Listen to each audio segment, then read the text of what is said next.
अगर प्यार सच्चा हो तो लोग बिछड़ कर भी मिल जाते हैं।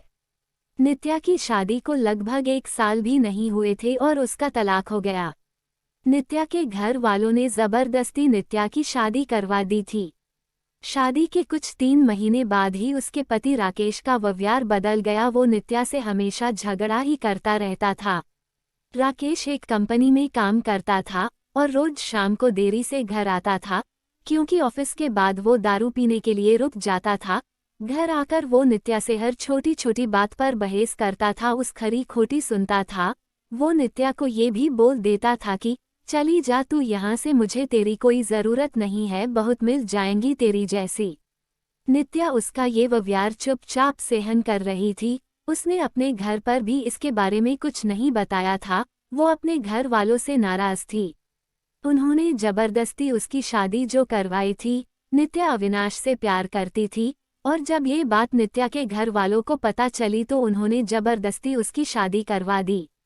अविनाश उस वक्त कुछ नहीं कर पाया, क्योंकि नित्या के पापा ने अविनाश के खिलाफ पुलिस कंप्लेन कर दिया था कि वो नित्या को परेशान करता है और इसी कारण वो कुछ दिनों के लिए जेल में था। ये सब के बारे में नित्या को नहीं पता था।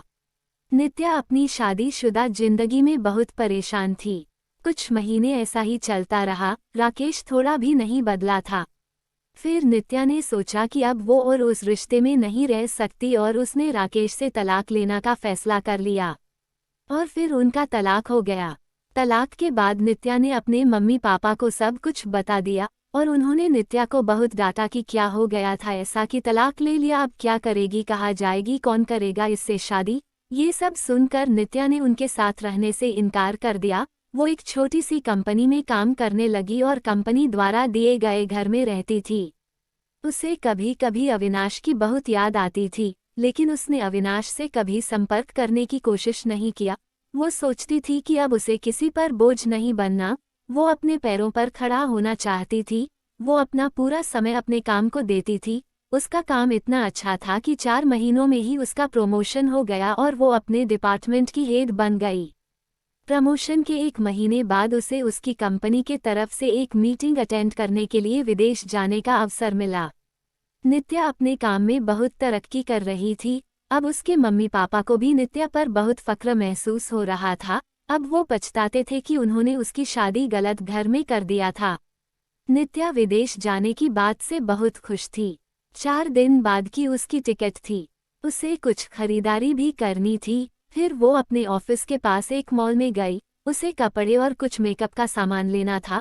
वो मॉल में घूम रही थी, कपड़े देख रही थी, तभी किसी ने पीछे से उसके कंधे पर हाथ रखा। वो पीछे मुड़ी देखने के लिए और वो बिल्कुल अपने आंखों पर विश्वास नहीं कर पा रही थी। वो इंसान और कोई नहीं, अविनाश था। अविनाश ने बिना देर किए उसने पूछ लिया, क्या अब तुम मुझसे शादी करोगी? नित्या बोली, क्या तुमने अभी तक शादी नहीं की? अविनाश ने कहा, नहीं, मैं अभी अपने करियर पे ध्यान दे रहा हूँ और यह कुछ काम से ही आया था। अब बोलो, शादी करोगी मुझसे? नित्या बोली, अभी 2 दिन में मैं अपने कंपनी के तरफ से विदेश जा रही हूँ एक मीटिंग के लिए। उधर से लौटकर इसके बारे में बात करते हैं। अविनाश ने कहा, पहले ही बहुत इंतजार किया है, अब और इंतजार नहीं होता है, लेकिन फिर भी जैसा तुम कहोगी वैसा ही होगा। दोनों ने अपना फ़ोन नंबर दिया एक दूसरे को और घर गए। अविनाश उसे रोज फ़ोन करके उसका हाल चाल पूछता रहता था। 1 सप्ताह बाद नित्या अपनी मीटिंग खत्म करके लौट आई थी। अविनाश उसे मिलने के लिए बोल रहा था, लेकिन नित्या अपने ऑफिस में बहुत व्यस्त रहती थी। उसने कहा कि हम रविवार को मिलेंगे। फिर वो दोनों रविवार को उसी मॉल में मिले। अविनाश ने पहले उसके मीटिंग और काम के बारे में पूछा कि सब ठीक चल रहा है ना? नित्या ने कहा, हाँ सब ठीक है। फिर अविनाश ने उससे शादी का पूछा। तुमने कहा था कि आके बताओगी शादी करोगी कि नहीं, तो अब बोलो क्या सोचा है? नित्या तो अविनाश से प्यार करती ही थी और अब उसे मौका मिला था अपने प्यार के साथ पूरी जिंदगी बिताने का। उसने हाँ कह दिया। दोनों बहुत खुश थे। नित्या ने अपने घर पर अविनाश के बारे में सब कुछ बता दिया और इस बार उसके घर वाले उसके इस फैसले से मान गए, क्योंकि पहले उनसे एक गलती हो चुकी थी। अब वो फिर से अपनी बेटी को तकलीफ में नहीं देखना चाहते थे। 1 महीने बाद उनके परिवार ने उनकी शादी करवा दी।